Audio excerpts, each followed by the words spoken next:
Allahu Allahu Allahu Allah Allahu Allah. Bahwa zakat itu diwajibkan karena ada pertambahan nilai. Ya, nilai dari aset itu sendiri. Jadi ada pertambahan nilai dari aset yang menjadi objek zakat. Saya ingin memberikan satu ilustrasi begini. Ketika Anda memiliki mobil, ya, ketika Anda memiliki mobil, kalau mobil itu dipakai untuk kebutuhan sehari-hari, untuk mengcover kebutuhan harian kita, untuk membackup aktivitas kita, untuk mempermudah mobilitas kita, berangkat ke pasar, berangkat kerja, ya, berangkat ke kantor dan sebagainya. Bukan pertambahan nilai yang terjadi, tetapi justru kemudian penyusutan nilai. Anda harus menyediakan kos, beli bensin, ya. Kalau punya driver justru harus membayari driver, ya. Maka ketika aset itu dipakai untuk kebutuhan sehari-hari, untuk membackup kebutuhan baik primer maupun sekunder, bahkan dampak dari kebutuhan primer dan sekunder itu harus ada sejumlah nilai yang dikeluarkan, maka tidak wajib zakat. Ya, case-nya ini.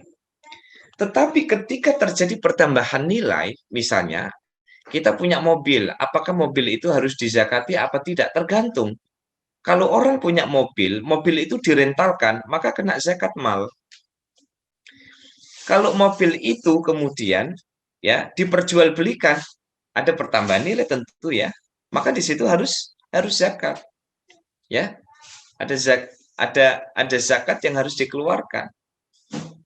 Intinya, misalkan Anda punya HP nih, ya, karena naluri bisnis mahasiswa jalan misalnya, orang punya HP, gimana nih HP supaya bisa menghasilkan uang? Anda rentalkan untuk game, Anda rentalkan untuk kawan yang mau telepon, Anda rentalkan ya untuk waktu seminggu, 2 minggu dan lain sebagainya. Kan bisa ini peluang, ya. Anda punya HP bagus, ya, HP yang support untuk game, lalu kemudian Anda rentalkan untuk teman-teman yang mau refreshing. Maka di situ ada pertambahan nilai. Kalau HP itu dipakai untuk kegiatan yang menimbulkan ada pertambahan nilai aset, orang menjadi untung dan sebagainya. Kalau nanti ketentuannya itu sampai pada satu nisab, ya, sudah sampai pada satu nisab, maka wajib keluar zakatnya. Tetapi kalau HP yang Anda pakai itu hanya untuk buat telepon, buat WA, buat Instagraman, ya kan? Bukan pertambahan nilai yang didapat, tetapi justru harus modal beli data paket, bayar WiFi dan lain sebagainya, maka HP yang untuk kebutuhan konsumtif itu tidak dikenai zakat. Intinya adalah ketika aset digerakkan dalam sektor produktif, menghasilkan nilai, menghasilkan profit, maka jika sudah mencapai satu nisab harus dikeluarkan zakatnya. Tapi jika ya aset itu dipakai untuk kebutuhan-kebutuhan tertentu, ya, maka misalnya untuk membackup kebutuhan primer, maka seseorang tidak dikenai wajib wajib zakat. Ya, baik. Saya lanjutkan.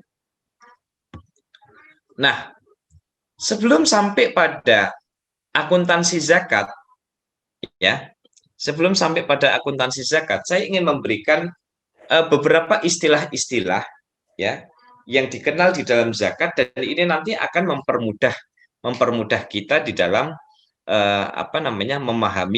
memahami konsep tentang zakat. Yang pertama,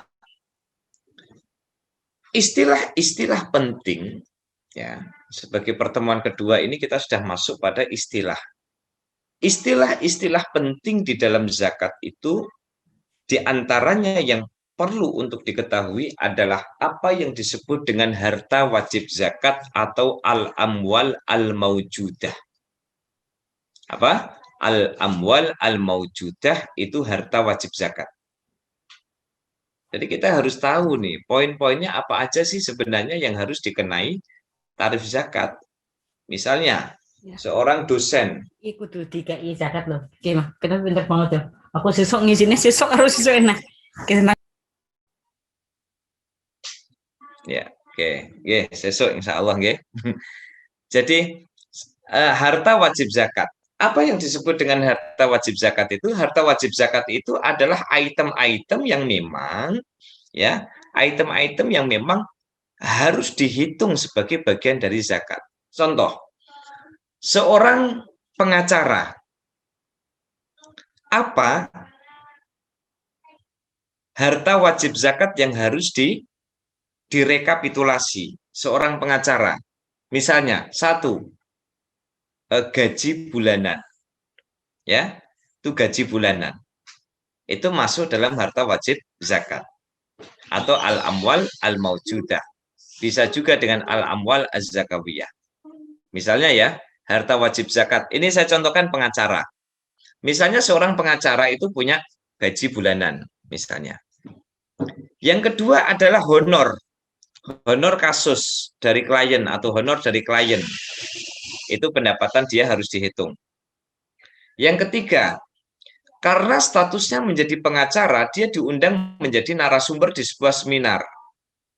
Maka honorarium seorang pengacara itu perlu dimasukkan juga. Ya. Kemudian yang keempat, ya, misalnya endorse, karena dia pengacara kelas kakap, sebentar ya.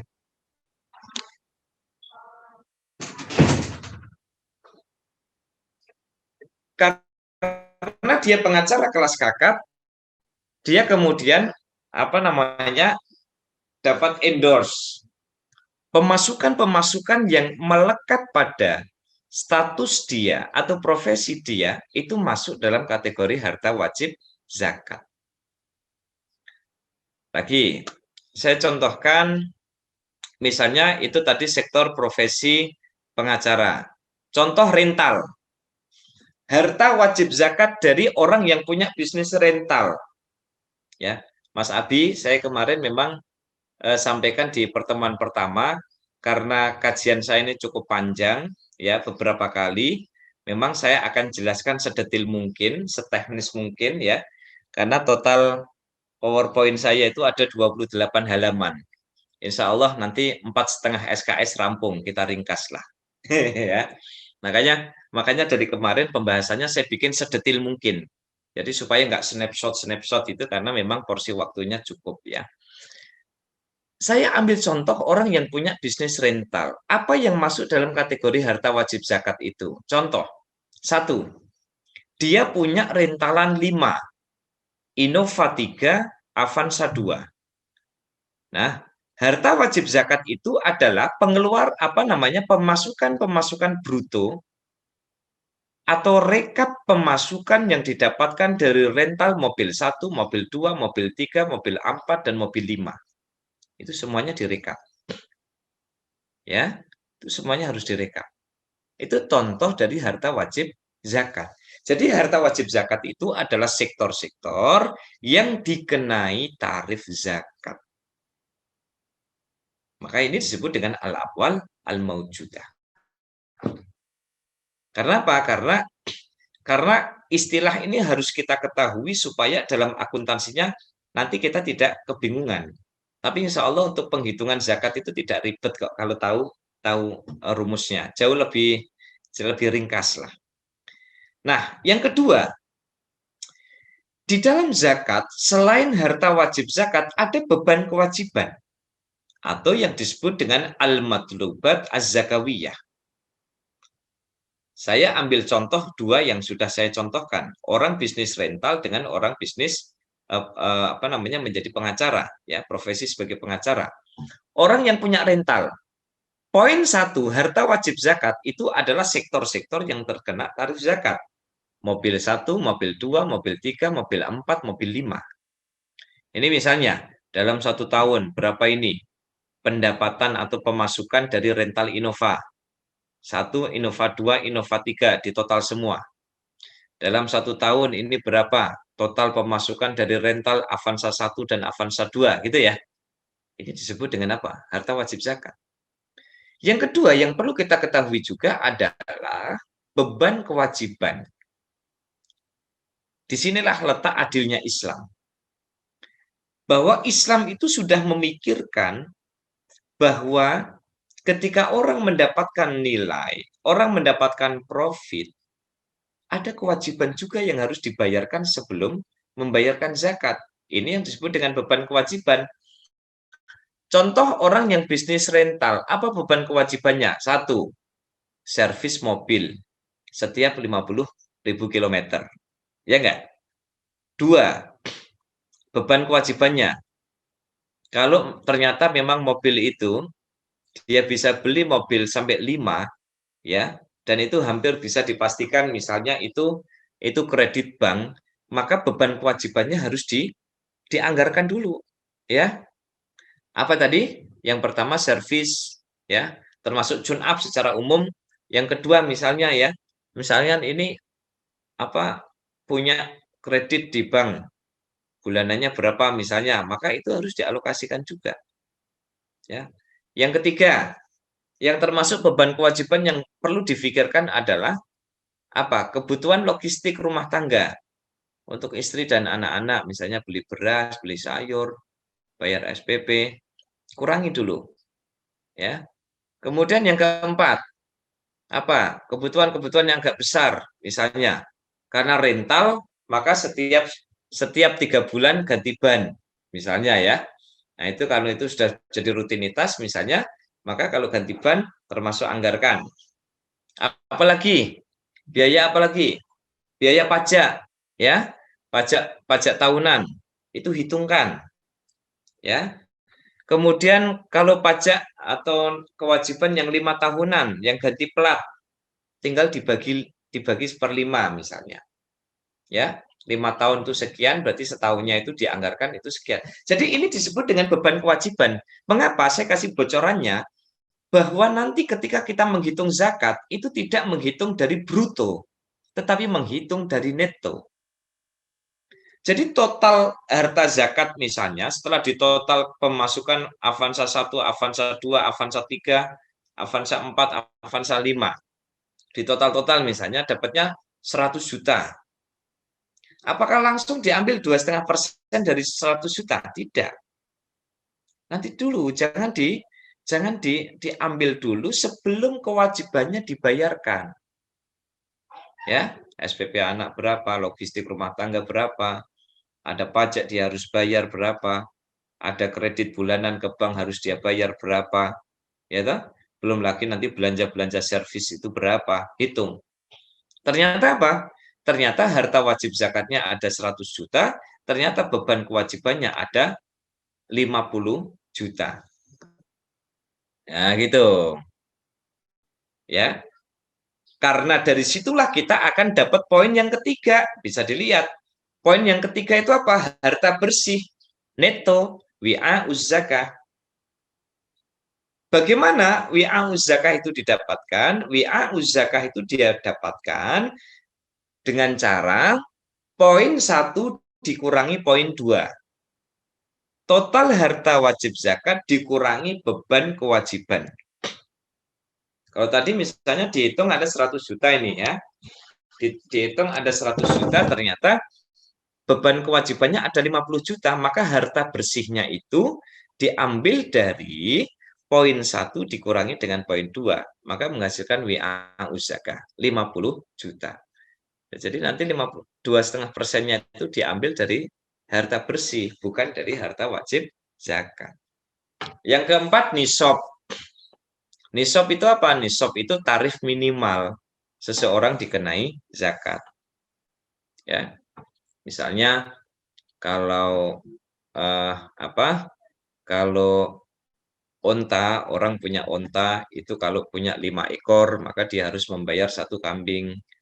Kalau orang bisa zakat onta minimal kalau punya 5 ekor. Orang bisa zakat kerbau atau sapi kalau punya 30 ekor. Kalau kambing minimal punya 40 ekor. Kalau di bawahnya itu dia tidak dikenai zakat. Kenapa? Karena zakat itu mengenal istilah nisab. Berapa tarif minimal orang mulai dikenai hukum zakat. Yang kelima, tarif zakat atau syiarus zakat. Tarifnya ada berapa? Zakat mal secara umum 2,5%. Ya. Kemudian harta barang tambang itu ya bisa 1/5 misalnya. Kemudian orang yang bertani itu ya, itu jadi kalau hasil pertanian itu kalau dia pengairannya pakai PAM, maka tarif zakatnya itu pakai PAM itu berarti 5%. Tapi kalau pakai tada hujan, maka itu 5%. Kalau separuh PAM, separuh hujan, maka itu 7,5%. Itu tarif-tarifnya. Berikutnya jumlah zakat. Jumlah zakat itu disebut dengan miqdaruz zakah. Dan yang ketujuh, tahun zakat haul, yaitu ketentuan di mana harta itu wajib ketika seseorang sudah memiliki barang itu selama rentang waktu satu tahun. Nah, ini yang disebut dengan istilah-istilah di dalam zakat. Oke, sebagai pemantik awal, saya persilahkan supaya agak dialogis. Mungkin kita sepenggal-sepenggal kalau ada pertanyaan, saya persilahkan Mas Abi. Silakan, mungkin sampai sini mungkin ada pertanyaan. Bisa dibuka sesinya. Oke, barakallah Ustaz atas materinya. Ini bakal nanti mau dilanjut lagi ya Ustaz? Oh lanjut, ya lanjut. Ini hanya sepenggal-sepenggal saja, kali aja kalau ada pertanyaan. Takutnya nanti kalau akhir, kemudian nanti pada lupa. Karena fokusnya sudah kebuka. Oh. Nah, ya. Jadi kayak yang kemarin itu Mas Abi hadir nggak yang pertemuan pertama? Pertemuan pertama enggak kayaknya Ustaz. Enggak. Ya, pertemuan pertama itu memang waktu itu sama Mas siapa? Mas Tommy ya. Oh. Nah, sama Mas Tommy waktu itu saya sampaikan. Jadi 1-2 page ya. Saya terangkan, misalnya ada pertanyaan, silahkan. Kalau tidak ada pertanyaan, nanti saya lanjutkan itu. Oke, baiklah Ustaz. Silakan Mas Abi dibuka, kali aja di chat atau di mana ada pertanyaan. Iya. Oke, terima kasih Ustaz. Ayo teman-teman, kakak-kakak, mas-mas, mbak-mbak nih, Pak Ustadz sudah membuka kesempatan untuk bertanya sampai di istilah dalam zakat nih. Ada 7 istilah dalam zakat. Mungkin kalau ada pertanyaan, monggo bisa diajukan lewat kolom chat ataupun langsung open mic.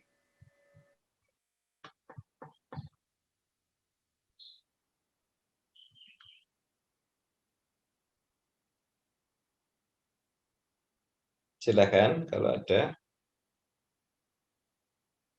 Kalau nggak ada nanti bisa saya lanjutkan lagi.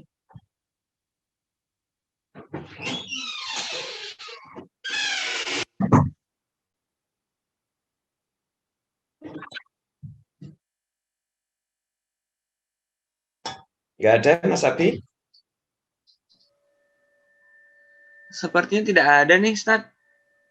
Mungkin bisa dilanjut dulu Ustaz. Sepertinya udah pada paham nih.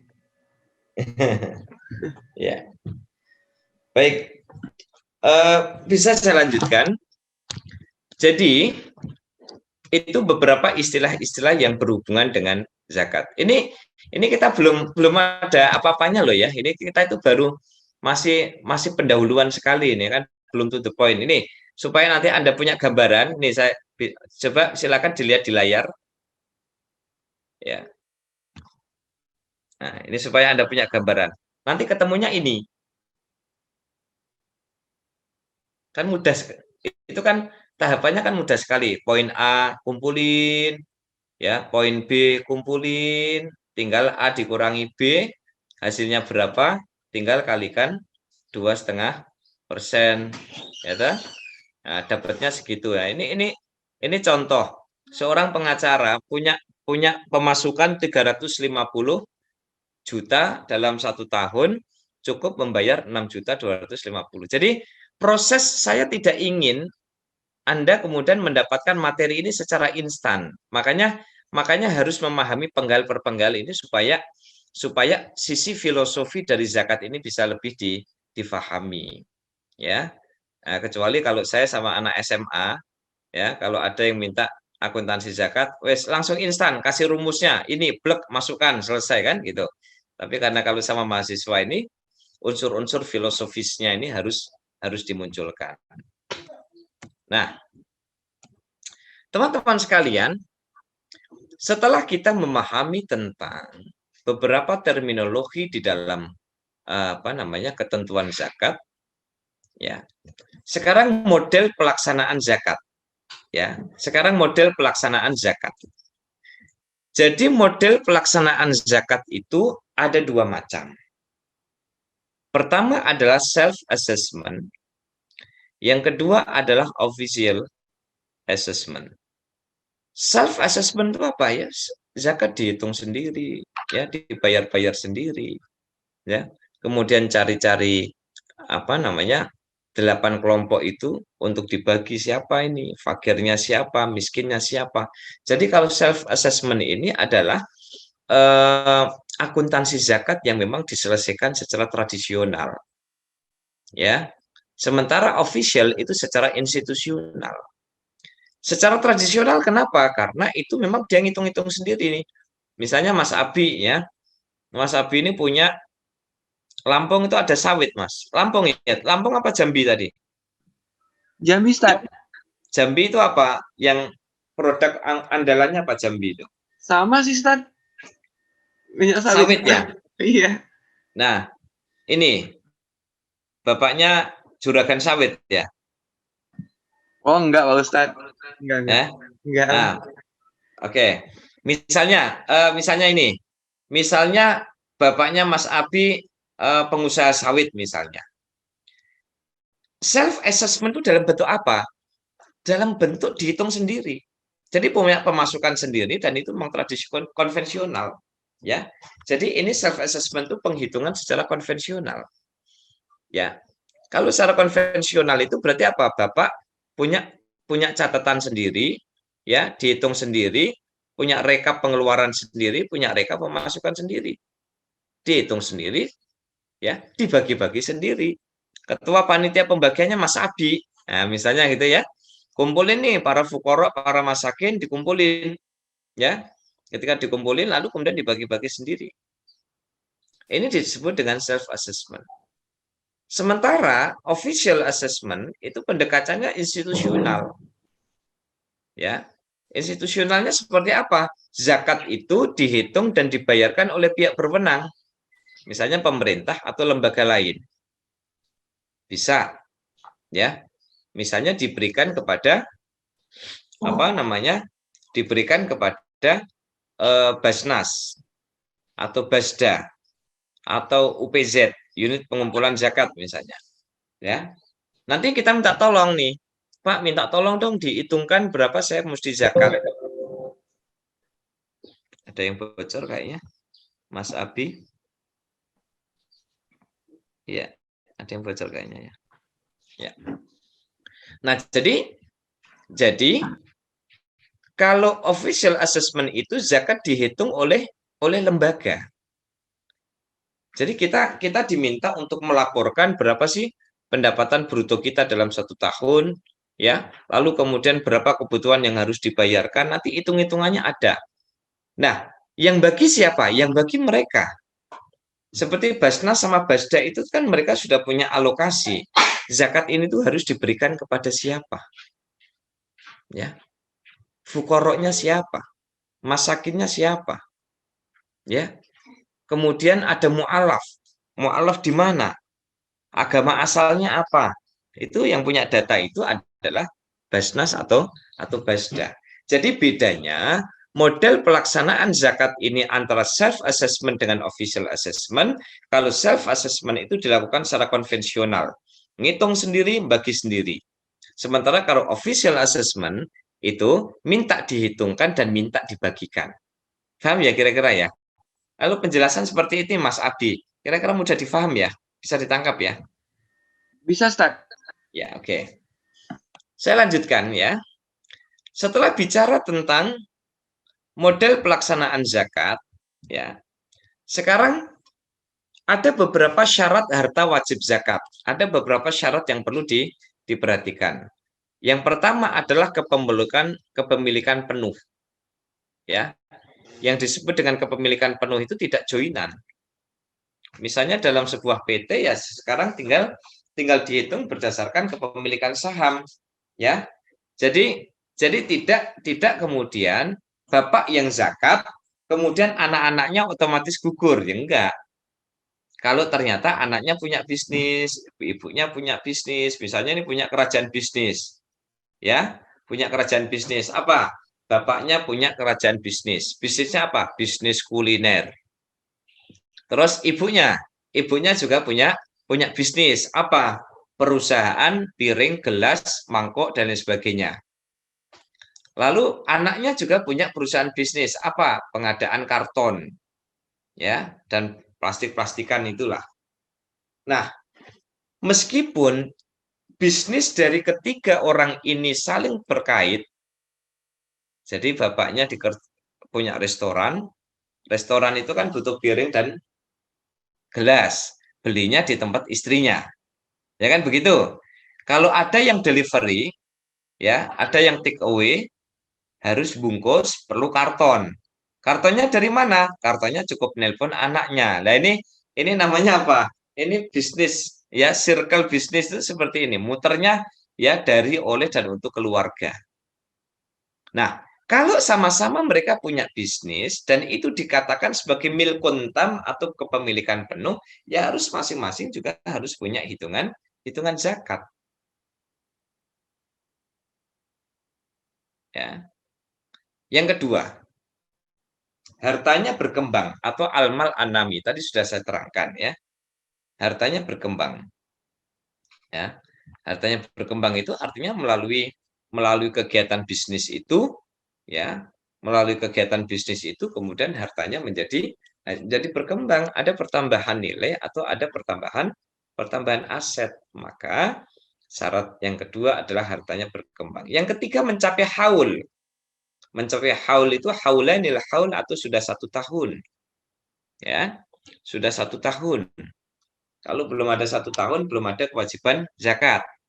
Kemarin juga sudah saya terangkan, ya, terkait masalah bagaimana treatment yang dilakukan di beberapa instansi, setiap bulannya dipotong zakat supaya nanti di akhir tahun sudah tidak perlu mikir zakat, padahal belum ada 1 tahun. Nah, itu bagian dari pengistiadan yang kemarin sudah saya terangkan.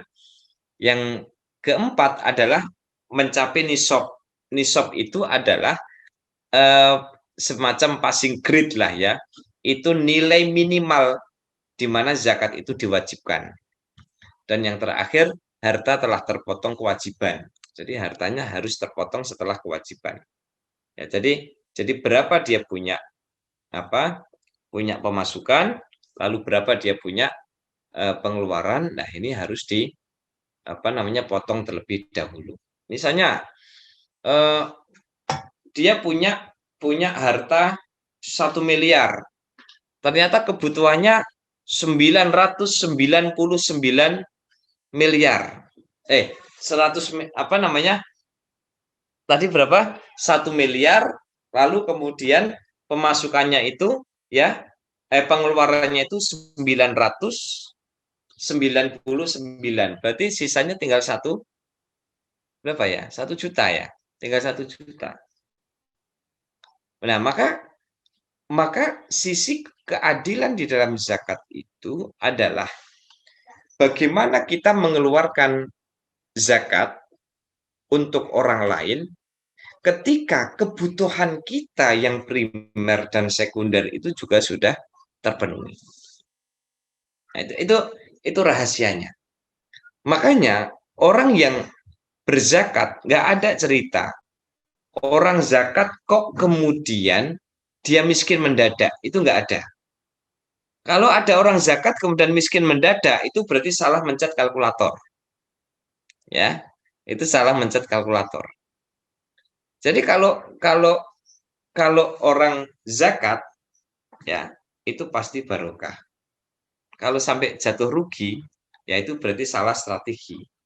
Bisa jadi pemasukannya 100 juta, langsung dicengklong 2,5%. Padahal ya 100 juta, padahal kebutuhan dia itu ya 99 juta. Akhirnya apa? Akhirnya banyak kewajiban yang tidak tertunaikan. Nah, intinya ini beberapa syarat-syarat penting di dalam harta wajib zakat. Oke. Silakan Mas Abi ya. Sambil saya punya kesempatan untuk istirahat sejenak, mungkin ada pertanyaan terkait apa namanya?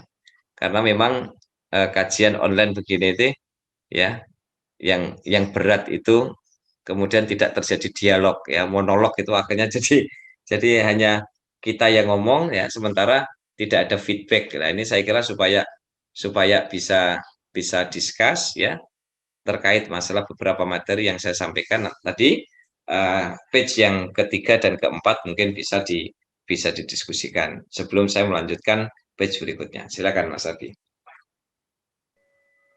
Oke, Ustaz, terima kasih. Ya, dipersilakan nih kepada Bapak, Ibu, Mas, Mbak, ataupun teman-teman yang ingin bertanya, boleh sambil Ustadz Fakhrudin beristirahat begitu. Boleh mengajukan pertanyaan nih.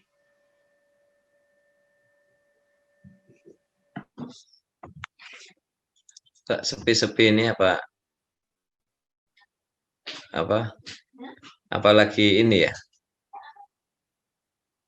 Sudah kira-kira yang coba, karena yang lain saya nggak lihat karena nggak ada yang nampakin video ya. Ini videonya cuman moderatornya sama narasumbernya ini ya. Yang lainnya hanya foto, hanya nama ini. Tapi secara umum bisa difahami ya, Mas Abi ya, terkait materi yang saya sampaikan ya. Alhamdulillah sampai sekarang sampai sih. Paham Ustaz. Oke, silakan. Ada yang mau tanyakan? Nggak ada ini berarti narsumnya ini harus ngomong terus berarti ini ya. Itu di chatting juga nggak ada, di chat juga tidak ada. Tidak, Ustaz. Nggak ada. Oke. Baik, saya lanjutkan sekarang masalah nisab ya. Bismillah. Tugas saya menyampaikan, tugas saya memberikan waktu ya. Semoga bisa difahami. Berikutnya adalah tentang nisab. Nisab itu adalah batas minimal kepemilikan harta yang harus dikeluarkan zakatnya. Selain zakat pertanian, perkebunan, dan zakat hewan ternak, nisab zakat adalah senilai 85 gram emas yang 21 karat. Harganya disesuaikan dengan harga pasaran. Ya. Jadi kalau harta zakat ya, mal secara umum itu nisabnya adalah senilai 85 gram emas 21 karat. Ya. 85 gram emas yang 21 karat. Berapa nilainya? Misalnya tinggal lihat aja. Misalnya kok dibikin 1 gramnya 500.000. Maka yang namanya nisab itu adalah senilai itu. Coba kita hitung dulu. Berapa yang senilai dengan itu? 85 gram emas ya. 85 gram emas yang 21 karat 500.000 kali 80, 8 kali 5 40 ya. Taruhlah 45 juta. Maka nisab zakat itu adalah 45 juta. Ya. Jadi kalau ada orang harta netonya itu senilai 45 juta, maka hitungan zakat bisa dilanjutkan. Akuntansi zakatnya bisa dilanjutkan.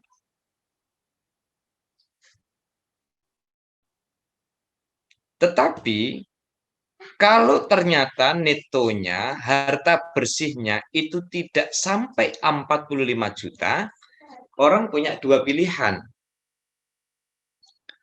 Pilihan yang pertama adalah dia tetap menghitung 2,5%. Yang kedua, atau hitungan zakatnya tidak dilanjutkan. Kenapa? Karena tidak mencapai satu nisab. Nah, ini saya kira kembali kepada person masing-masing ya. Ada yang kemudian ketika melihat bahwa harta bersihnya itu kok ternyata nggak sampai satu nisab, maka dia tidak lagi melakukan akuntansi zakatnya. Tapi ada yang mengatakan, iyalah, masa kontrak rumah aja dibayar, ya toh? Kemudian kredit rumah, kredit ruko aja dibayar, masa urusan zakat kok kita nggak bayar. Nah, itu saya kira lebih kepada masalah etik saja. Sementara nisab zakat pertanian, ya, perkebunan itu adalah 5 sak. 5 sak itu setara dengan 650 kilogram. Ya. Nah, adapun nisab hewan ternak itu syarat telah memberikan ketentuan secara detail ya terkait masalah nisab. Intinya nisab itu perlu diketahui bahwa nisab itu adalah angka minimal seseorang diwajibkan untuk mulai menghitung zakatnya. Makanya berdasarkan apa yang saya sampaikan tadi, kalau misalnya seseorang memiliki benda tetapi tidak sampai satu nisab, maka dia tidak harus dilanjutkan hitungan zakatnya. Baik. Berikutnya adalah haul. Ya, sekali lagi saya tegaskan, ini kita memang masih dasar ya, masih dasar. Kita perlu tahu haul. Haul itu apa? Haul itu adalah jangka waktu selama 1 tahun kepemilikan harta tersebut. Ya, jadi kalau misalnya saya punya bisnis rental, maka rentalnya itu dihitung benar-benar sudah 1 tahun. Kemudian saya punya profesi ya sebagai guru misalnya, maka di situ juga sudah sampai pada 1 tahun. Atau misalnya orang menjadi pengacara, maka status dia menjadi pengacara itu sudah satu tahun. Di mana letak rahasianya? Letak rahasianya adalah Islam memastikan bahwa 1 tahun itu menjadi ukuran ketika seseorang mengalami fluktuasi. Bisnis itu pasti ada naik dan turun. Harapannya 1 tahun ini orang bisa menyimpulkan, oh berarti kalau saya bisnis begini cocok, oh berarti ini saya tidak cocok, oh begini kayaknya mut-mutan misalnya. Nah, waktu 1 tahun ini menjadi rentang waktu yang aman untuk memastikan bahwa dia yang berzakat benar-benar mapan secara kalkulasi hitung-hitungan zakatnya itu.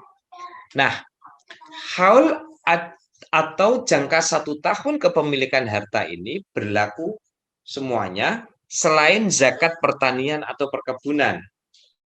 Ya, kalau nunggu 1 tahun ya busuk, ya berjamur. Jadi tidak perlu kemudian seseorang terkait zakat pertanian dan perkebunan itu harus nunggu 1 tahun. Ya, kemudian harta karun dan barang tambang juga nggak perlu nunggu 1 tahun, nggak perlu diolah matang-matang, mentah juga boleh. Ya, nah ini kalau sudah nyangkut harta zakat pertanian, zakat perkebunan, harta karun, barang tambang, maka seseorang tidak diwajibkan untuk haul atau tidak harus nunggu haul. Nah, yang haul itu buat siapa? Haul itu buat siapa? Buat selain item-item yang tadi saya sebutkan. Itu. Ya. Nah, ini terkait masalah kepemilikan selama 1 tahun ya, atau yang disebut dengan haulanil haul. Oke, ada pertanyaan sebelum sambung tarif zakat? Ada pertanyaan kira-kira? Oke, Ustaz. Ini sepertinya di kolom chat ada pertanyaan nih, Ustaz, dari Pak Munasik. Apakah aset atau harta dihitung sebagai harta yang wajib zakat? Gimana, Ustaz? Ya, baik. Terima kasih Pak Munasik ya. Pak Munasik ini kalau nggak salah dari FPIK ya, kalau nggak salah itu. Baik Pak Munasik, eh, aset atau modal ya itu tidak dimasukkan dalam objek zakat. Misalnya begini, orang punya toko kelontong. Ketika orang punya toko kelontong, dia kan punya apa namanya? Punya mobil bak ya atau pickup. Nah, itu dipakai buat apa? Buat kulakan dan sebagainya. Maka mobil yang dipakai untuk mobilitas belanja barang atau kulakan itu dia tidak masuk dalam item yang harus dihitung sebagai aset zakat. Tidak. Kenapa? Karena dia dianggap sebagai apa namanya? Rasul mal, salah satu modal yang dijadikan sebagai tumpuan. Termasuk misalnya hak paten. Kita punya hak paten itu tidak masuk dalam kategori zakat. Apa namanya? Wajib zakat. Jadi aset atau modal itu tidak dihitung sebagai objek zakat. Gitu ya, Pak Munasik. Ada lagi Mas Abi? Oke. Selain Pak Munasik sih sepertinya tidak ada, Ustaz. Nggak ada ya? Iya. Oke. Kalau nggak ada, sebelum saya akhiri,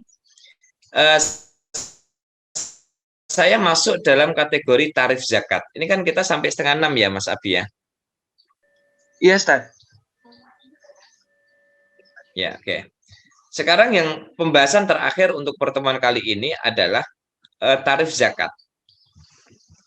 Jadi terkait masalah tarif zakat itu adalah berapa persen ya harta yang diambil itu. Selain zakat harta karun dan barang tambang, zakat pertanian dan perkebunan, tarif zakatnya sebesar 2,5%. Ya, selain zakat harta karun atau barang tambang dan zakat pertanian atau perkebunan, ya itu tarif zakatnya adalah 2,5%. Adapun tarif jadi 2,5%. Contohnya begini ya, contohnya itu tadi orang rental itu pemasukannya itu 100 juta. Kemudian pengeluaran dia, kewajiban yang harus ditunaikan itu 50 juta. Berarti masih ada 50 juta. Nah, di mana letak tarif zakatnya?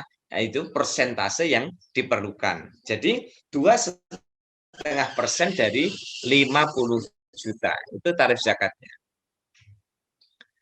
Nah, kalau untuk harta karun atau barang tambang itu sebesar 20%. Nah, ini setelah dieksplorasi itu ya, tarif zakat harta karun atau barang tambang sebesar 20 ya, 20%. Nah, yang ketiga, tarif zakat harta pertanian atau perkebunan itu sebesar 10% jika pengairannya menggunakan air hujan atau tak berbiaya. Ya. Dan 5% jika berbiaya dan 7,5% jika menggunakan kedua model tersebut. Tadi sudah saya terangkan ya terkait masalah ini. Nah, secara sederhana, teman-teman sekalian, saya ingin sampaikan bahwa tarif zakat ini memang tidak sama ya, karena disesuaikan dengan nilai yang dikandung oleh objek zakat itu. Ya. Oh, tadi masing-masing ada maqasid syariahnya. Apa sebenarnya apa namanya rahasia atau sir dari ketentuan zakat ini? Misalnya kenapa 2,5%? Ya, karena 2,5% itu hitung-hitungan yang dianggap cukup menjadi jalan tengah agar kebutuhan primer yang harus dia penuhi kepada keluarga itu terlaksana, ya, tetapi kepada orang lain itu juga ada. Yang kedua, tarif zakat harta karun atau barang tambang itu sebesar 20%. Ya, jadi 20%. Nah, ini ada yang mengatakan diambil mentahannya, ada yang bilang diambil matangannya. Ya, ada yang mengatakan diambil mentahannya. Jadi mentahannya sekarang hasil kilang, hasil pengeboran atau menemukan harta karun Ya, misalnya pas lagi Mas Abi lagi main-main di belakang rumah nyangkul-nyangkul, ya, ternyata nemu semangka emas, ya, nemu semangka emas punyanya Korun dulu.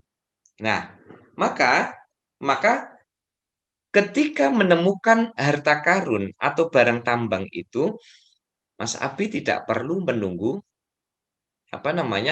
menunggu 1 tahun dan langsung waktu itu dikenai tarif berapa nilai dari semangka emas itu dan ya berapa persen yang harus diambil. Jadi khusus untuk tarif harta zakat ya atau tarif untuk zakat harta karun atau barang tambang itu sebesar 20%.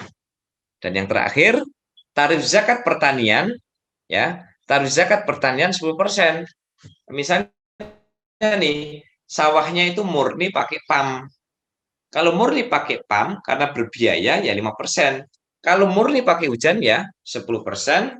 Tapi kalau separuh-separuh antara antara tada hujan dengan PAM, kalau yang terjadi itu paruh-paruh, maka itu jalan tengahnya adalah 7,5%. Itu jika menggunakan model keduanya itu. Saya kira ini Mas Abi ya, kita hari ini berarti sudah membahas tentang teknik zakat, lalu kemudian istilah-istilah yang penting di dalam zakat, ya, lalu kemudian model pendistribusian zakat, ya, tarif zakat dan lain sebagainya. Alhamdulillah pada sore hari ini sudah bisa kita pelajari, kita bahas bersama-sama, ya. Sebelum saya akhiri, mungkin ada pertanyaan, Mas Abi. Kalau nggak ada nanti bisa langsung saya tutup doa. Silahkan.